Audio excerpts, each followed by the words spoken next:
Tes 1, 2. Ya, terima kasih. Selamat pagi anak-anak sekalian. Assalamualaikum warahmatullahi wabarakatuh. Salam sejahtera bagi kita semua. Jadi sebelum kita memulai pelajaran pada pagi hari ini, ya sebelumnya saya akan memperkenalkan diri. Ya, perkenalkan, nama saya ada di slide ya. Oke, kalian bisa lihat di biodata saya, di biodata pribadi. Ya, perkenalkan, nama saya Dedi Giantoro Hilmawan. Bisa dipanggil Pak Dedi, bisa dipanggil Pak Giantoro, bisa dipanggil Pak Hilmawan, terserah kalian saja mau dipanggil siapa. Ya, untuk jenis kelamin pasti kalian bisa tahu sendiri kan. Jenis kelaminnya, saya tinggal di Palaran, tanggal lahir saya 28 Desember 1995. Status saya bisa kalian lihat, agama saya Islam, alamat saya di Jalan Melanti, RT 25, Kecamatan Palaran. Ya, misalkan nih kalian ada yang tanya atau ada yang jalan-jalan ke daerah Palaran, ya silahkan aja tanya sama orang, misalkan rumah Pak Dedi di mana, seperti itu ya. Itu untuk nomor telepon ada, dan saya juga punya email. Nah, kebetulan saya juga di sini saya ada channel YouTube, dan hobi saya juga suka bikin-bikin konten, kadang suka olahraga, futsal juga, volley, traveling, suka jalan-jalan jauh tuh, traveling, bermotor, kadang sampai Berau, sampai Banjar juga sampai mana lagi ya, pernah ke Jogja sendirian ikut pelatihan di TNI AU. Nah, kemudian saya juga suka main game, terserah game online apa saja itu saya juga suka. Oke, itu mungkin sela-sela kehidupan saya ya sehari-hari. Ya, kemudian ya ini untuk pelajaran kita pada pagi menjelang siang atau pagi hari ini? Pagi hari ya, pagi hari, yaitu mata pelajaran bahasa dan sastra Indonesia untuk kelas 7 di SMP Negeri 1 Samarinda.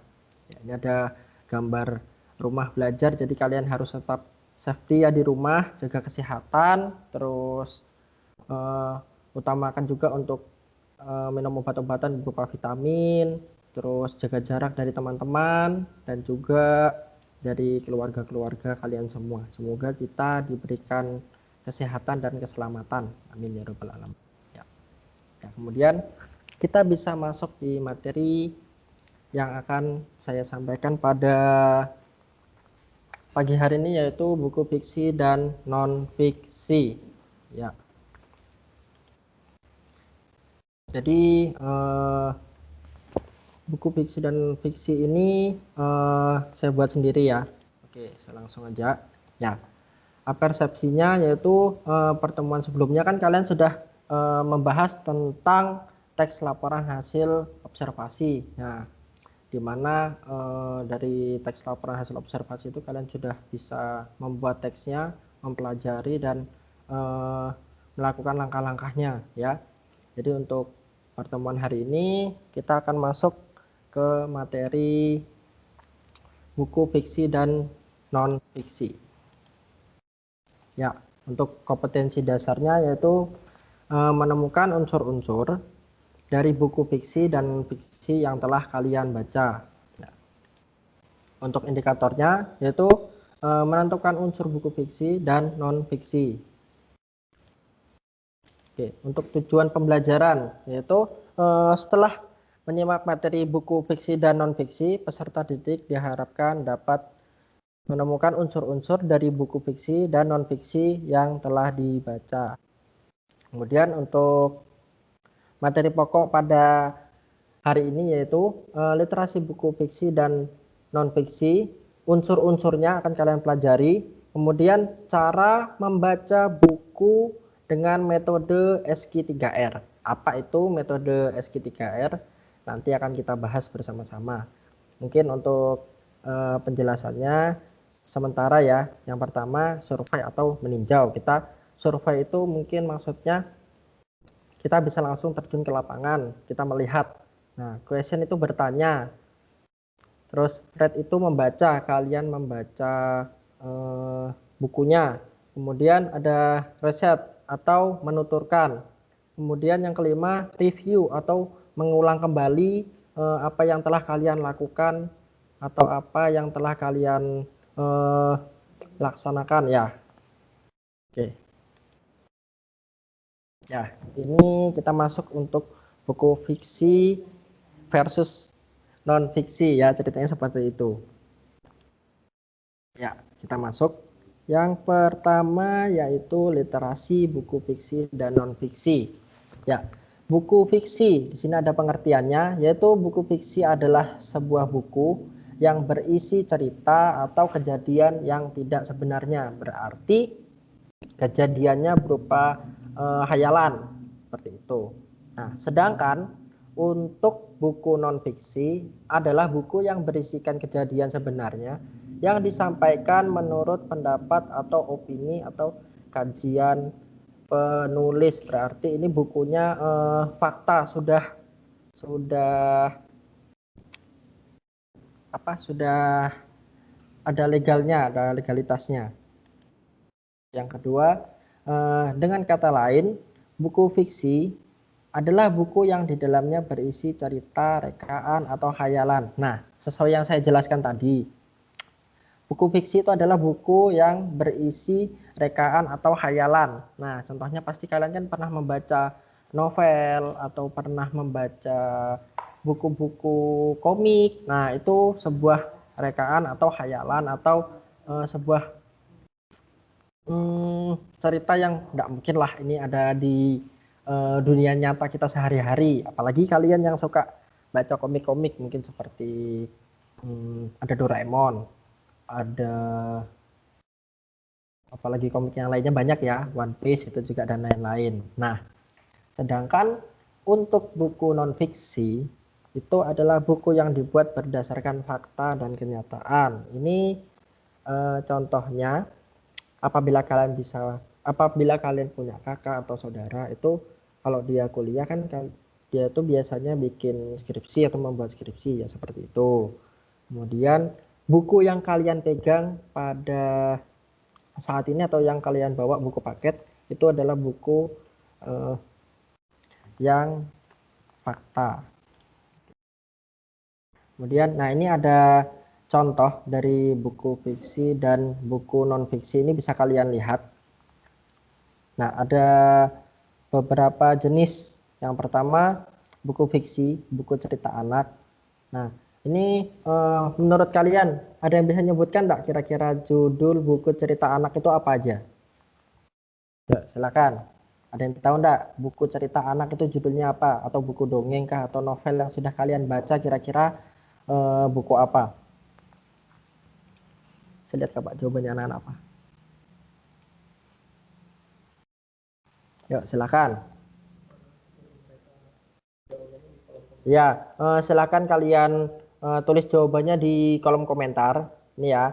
Untuk buku fiksi itu kan buku cerita anak-anak. Nah, itu contohnya apa?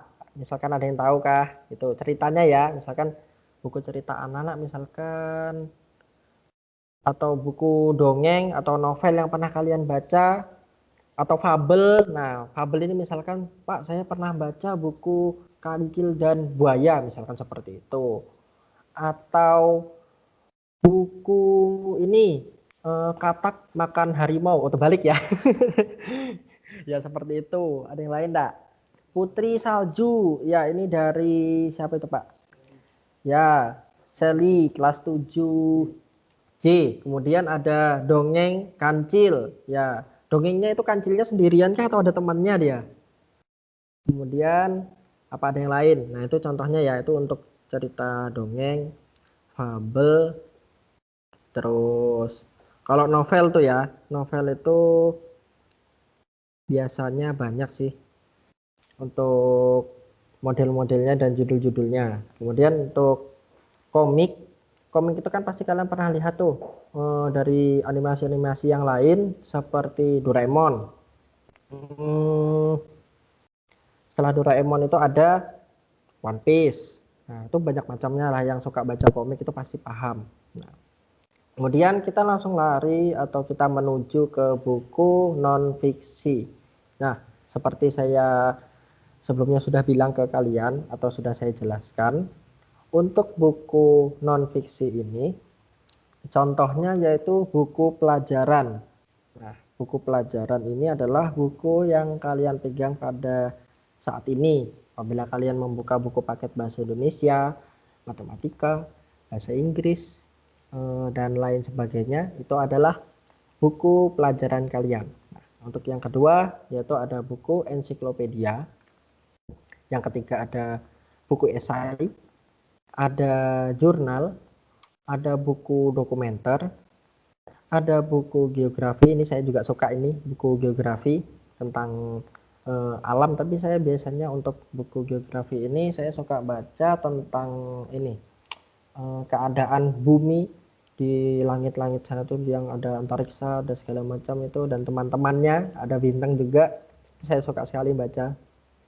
Yang ketujuh ada buku laporan ilmiah. Nah, ini seperti yang saya jelaskan, apabila kalian mempunyai saudara atau kakak kandung, ini pasti ada yang namanya makalah, atau mereka atau kakak kalian itu pernah membuat skripsi, tesis, makalah, dan lain-lain. Ya, ini sebelum saya lanjutkan, apakah dari kalian ada yang ingin ditanyakan? Bisa ditanyakan di kolom komentar ya, sebelum saya lanjutkan materinya. Oh, banyak. Benar-benar Harry Potter, komik Shizuki dari Zaki Ahmad. Ada Maling Kundang, Timun Mas. Ya, itu Maling Kundang itu masuk bawang merah dan bawang putih. Dragon Ball, wah itu dari Abdul Razak Afi Jafar. Nah, itu ketahuan sering nonton kartun ini di rumah ya. Roro Jonggrang. Ada Putri Tidur. Ya, Takuban Perahu itu Gunung Takuban Perahu. Donald Bebek. Mana lagi, Pak? Adakah? Oh iya, Pak, apakah materi ini akan di-share di grup GCR? Ya, mungkin materinya akan saya share atau akan di-share dari guru-guru kalian di GCR. Ya, Boruto, Naruto. Ya, mungkin itu cukup ya. Jadi bisa saya lanjutkan kembali untuk materinya. Ya, nih seperti saya jelaskan tadi. Nah, tahukah kamu untuk contoh-contoh buku fiksi dan non fiksi tadi kan sudah saya jelaskan di sebelumnya. Ada cerpen, ada novel, ada puisi, drama, dongeng, mitos, fabel, hikayat, komik, dan lain sebagainya. Ini bisa kalian lihat di rumah apabila kalian punya buku komik atau buku cerpen atau novel, itu adalah termasuk buku buku fiksi. Ya, untuk buku non fiksi itu ada laporan ilmiah, skripsi, disertai tesis, buku pelajaran, buku ensiklopedia, jurnal, biografi, esai, opini, pidato, dan lain sebagainya. Nah, ini dia contoh dari buku fiksi dan non fiksi. Ya, tadi sudah saya jelaskan untuk buku non fiksi ini salah satu contohnya yaitu buku ajar atau buku pelajaran yang kalian pegang atau kalian miliki pada saat ini. Ini sejarah pergerakan nasional Indonesia dari nasionalisme ke masa kemerdekaan. Untuk buku fiksi, ya ini termasuk novel ya. Kebetulan saya juga pernah membaca novel tersebut. Ya, jangan salah fokus kalian ya. Jadi bukunya judulnya Ketika Aku Berjumpa Denganmu. Ya, nggak tahu ini berjumpa dengan siapa ya. Oke, bisa kita lanjutkan. Nah, dari sini kalian bisa melihat perbedaannya. Nah, dari sini kalian bisa melihat perbedaannya antara buku fiksi dan buku non fiksi. Nah, untuk buku fiksi ini adalah buku karangan orang hayalan Jadi belum tentu ini menjadi kenyataan. Nah, untuk buku non fiksi ini sudah jelas ya untuk buku pelajaran kalian. Nah, sudah jelas, sudah tersusun di dalamnya ada materi, ada penjelasan yang sudah terjadi sesuai dengan fakta. Seperti itu. Kita lanjutkan kembali. Ya, ini bisa kalian tulis ya untuk unsur-unsur buku fiksi dan non fiksi. Nah, unsur buku fiksi yang pertama ya, yang pertama cover. Kalian harus melihat covernya. Misalkan ada kertas kapan? Contoh aja, kertas kosong, kertas biasa aja nggak apa-apa. Ya, misalkan anggap aja ini sebuah buku. Ya, ini kalian bisa melihat unsurnya itu yang pertama cover. Yang kedua itu ada rincian subbab buku. Nah, rincian subbab buku ada di dalam. Kemudian ada judul dari masing-masing subbab. Yang keempat ada tokoh dan penokohan. Nah, tokoh dan penokohan ini adalah orang atau tokoh yang terlibat di dalam buku tersebut. Nah, kemudian ada tema cerita, ada bahasa yang digunakan. Biasanya untuk buku fiksi, bahasa yang digunakan itu adalah bahasa yang umum ya, atau bahasanya bahasa gaul ya, seperti kalian berbicara dengan teman-teman kalian, seperti itu. Nah, untuk yang nomor 7 adalah penyajian alur cerita. Nah,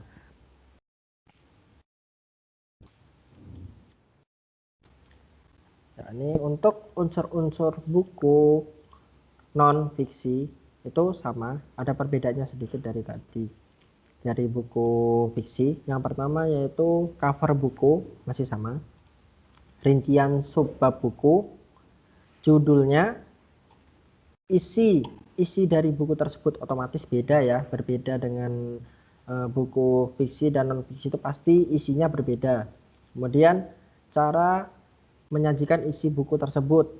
Nah, terus ada bahasa yang digunakan. Nah, dari bahasa yang digunakan pasti bahasanya lebih formal dan lebih baku untuk buku non fiksi. Kemudian untuk sistematika penulisan. Nah, untuk sistematika penulisan juga pasti berbeda ya. Nanti bisa kalian bandingkan antara buku fiksi dan non fiksi. Misalkan sebelah kanan kalian itu buku non fiksi. Terus sebelah kiri kalian ini adalah buku fiksi. Nah, bisa kalian bandingkan itu perbedaannya. Oh, ternyata buku fiksi itu dia seperti ini covernya. Nah, lebih menarik atau lebih bertemakan hayalan. Nah, kemudian untuk buku non fiksi, oh ternyata bukunya ini berupa fakta atau memang sudah nyata ini bukunya. Nah, seperti itu contohnya. Oke, sebelum saya masuk ke materi SQ 3R atau cara membaca buku dengan metode SQ 3R, apakah dari kalian ada yang ingin ditanyakan kembali atau masih ada yang bingung ini? Misalkan, Pak, buku ini bagaimana Pak ya, bagaimana Pak ya, seperti itu. Ya, silahkan tulis di kolom komentar kalian apabila ada yang ingin ditanyakan.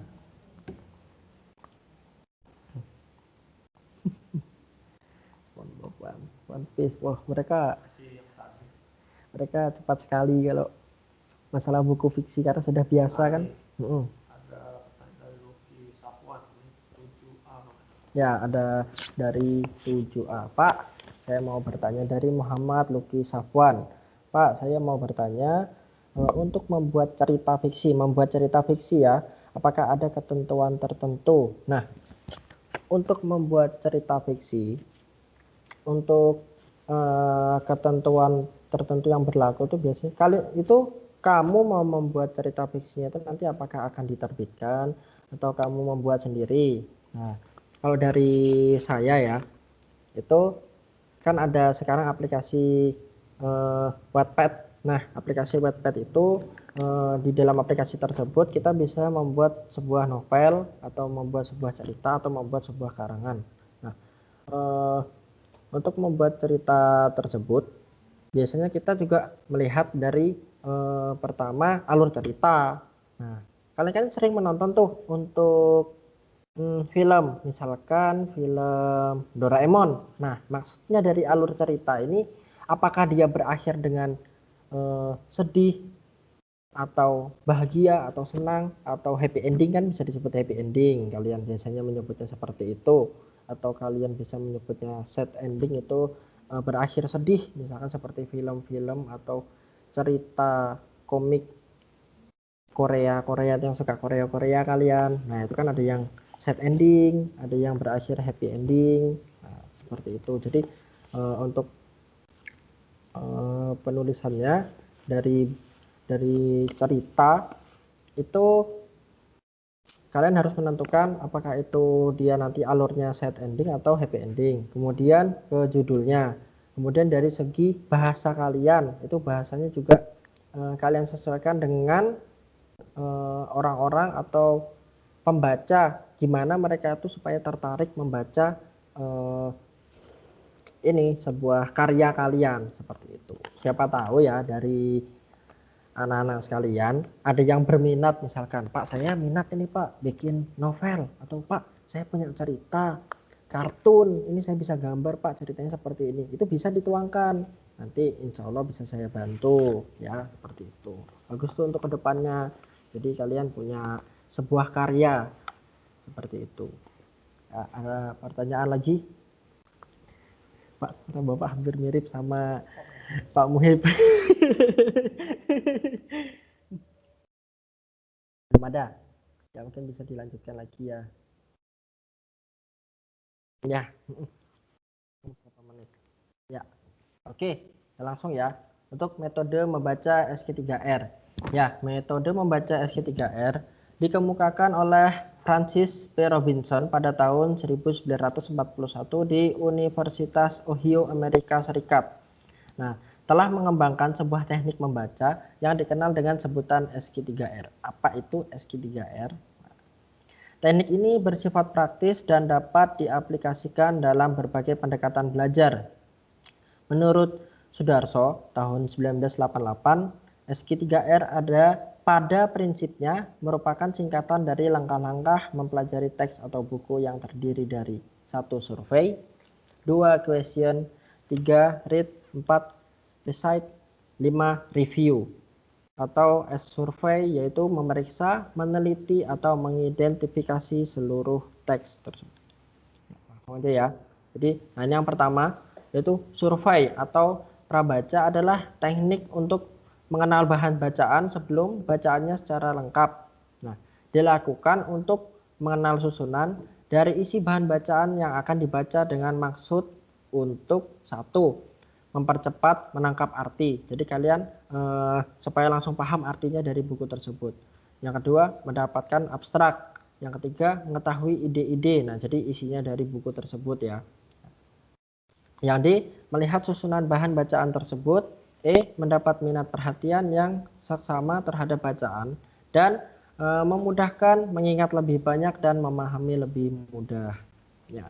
Tindakan pertama yang perlu dilakukan dalam survei buku itu memperhatikan judul buku dan mengajukan pertanyaan tentang topik yang terkandung di dalamnya. Lalu melihat nama penulis dan atributnya yang biasanya memberikan petunjuk isi penulisan. Melihat aktualisasinya, dapat melihat tahun penerbitnya juga. Jika terdapat sampul bagian belakang, sebaiknya perlu dibaca karena memuat pesan penerbit mengenai hal penting dari buku tersebut. Nah, tahap berikutnya adalah dengan menelusuri daftar isi, membaca pengantar, melihat tabel, grafik, appendix, dan menelusuri indeks dari buku tersebut. Yang kedua, question, yaitu menyusun daftar pertanyaan yang relevan dengan teks bersamaan pada saat survei. Pembaca mengajukan pertanyaan sebanyak-banyaknya tentang isi bacaan itu dengan mengubah judul dan subjudul serta sub dari subjudul menjadi suatu pertanyaan. Kata-kata yang digunakan adalah siapa, apa, kapan, mengapa, di mana. Ya. Untuk yang nomor 3 yaitu ada read. Membaca teks secara aktif untuk mencari jawaban atas pertanyaan-pertanyaan yang telah disusun. Ya, pada tahap ini pembaca membaca teks tersebut pada bagian demi bagian, lalu mencari jawaban atas pertanyaan yang dibentuk berdasarkan judul-judul bagian atau pertanyaan lain yang muncul sehubungan dengan topik bacaan itu dengan mengkonsentrasikan pada penguasaan ide pokok serta detail yang penting, yaitu mendukung ide pokok, memperlambat cara membaca di bagian-bagian penting atau yang dianggap sulit dan mempercepat kembali pada bagian yang tidak penting atau yang telah diketahui. Ya, ada recite atau recall, yaitu menjawab dan menghafal setiap jawaban yang telah ditemukan. Pada tahap ini, pembaca berhenti sejenak setiap selesai membaca suatu bagian dan mencoba menjawab pertanyaan bagian itu atau menyebutkan hal-hal penting dari bab itu. Ya, kita langsung aja ya. Ada yang nomor 5, ada review, yaitu meninjau ulang seluruh jawaban atas pertanyaan yang tersusun pada langkah kedua dan ketiga. Salah satu bentuk review adalah dengan membaca ulang. Jadi kalian punya sebuah buku, itu kalian baca ulang lagi. Nah, untuk menelusuri kembali judul-judulnya, subjudulnya, jawaban atas pertanyaannya, serta bagian-bagian penting itu dengan menemukan pokok-pokok penting yang perlu untuk diingat kembali. Nah, contohnya kalian ingin menghafal sesuatu. Nah, itu kan pasti kalian untuk kalian bisa meninjau ulang atau membaca kembali ya, supaya kalian itu bisa paham, oh ternyata isi dari buku ini tentang ini. Jadi tidak perlu membaca semuanya. Misalkan kalian punya satu buku full, penuh atau sebuah novel. Nah, itu kalian bisa juga tidak usah membacanya langsung semua. Kalian bisa membaca yang penting-penting saja di dalam buku tersebut. Ya, ini ada langkah-langkah metode pembelajaran membaca SG3R. Yang pertama survei, yang kedua question, yang ketiga read, 4 recite tadi, yang kelima review. Nah, ini untuk langkah-langkahnya.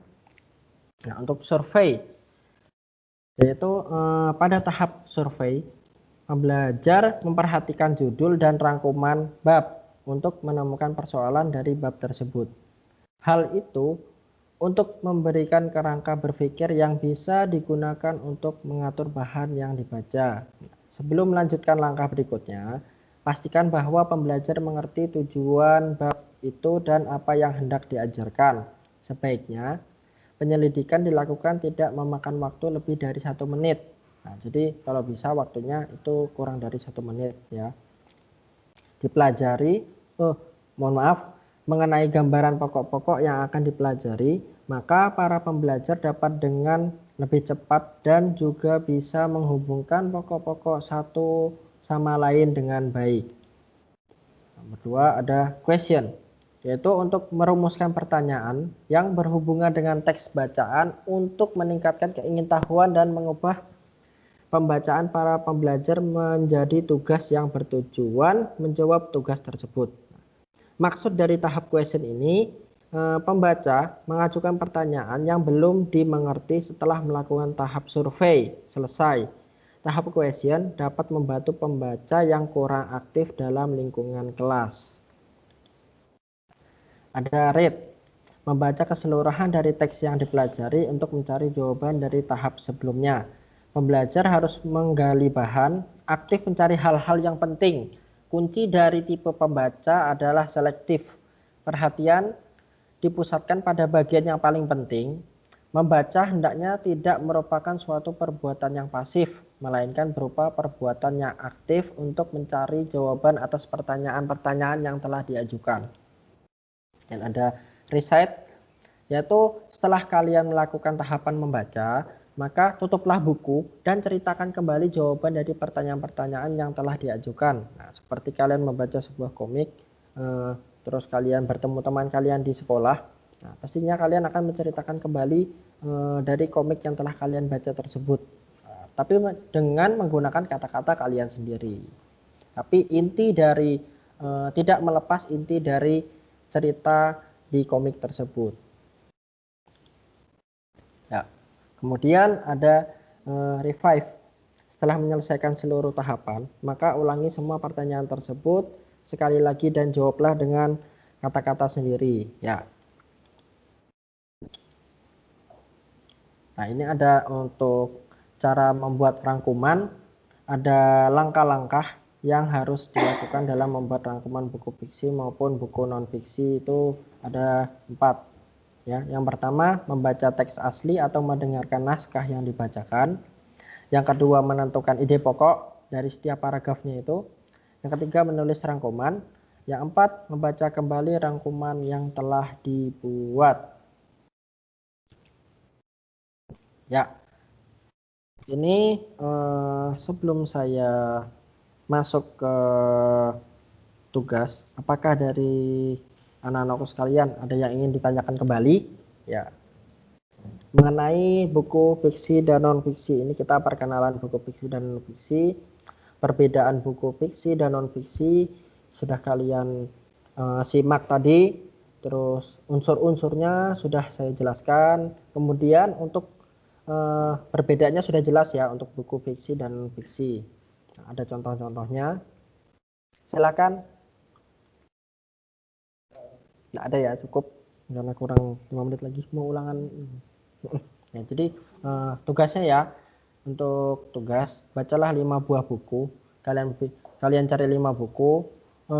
Bukunya itu masing-masing berupa buku fiksi dan non fiksi. Kemudian itu kalian catat identitasnya dari buku tersebut.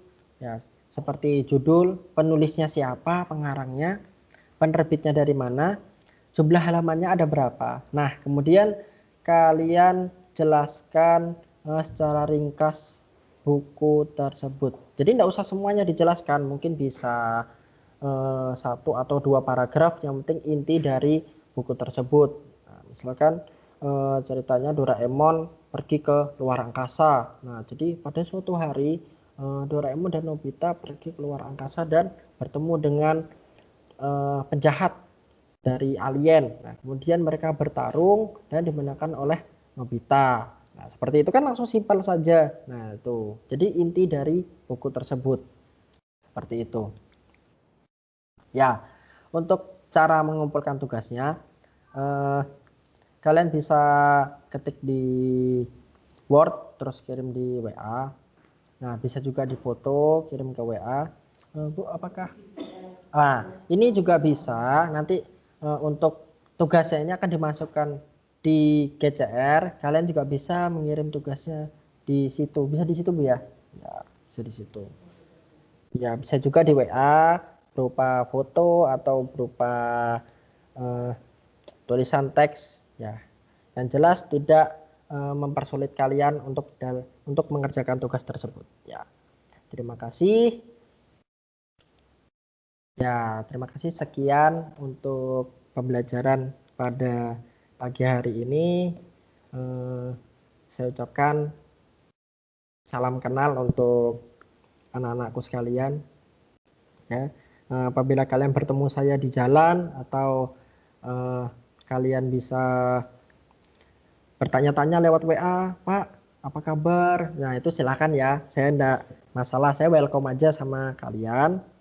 Ya, terima kasih untuk pembelajaran pada pagi hari ini. Saya akhiri.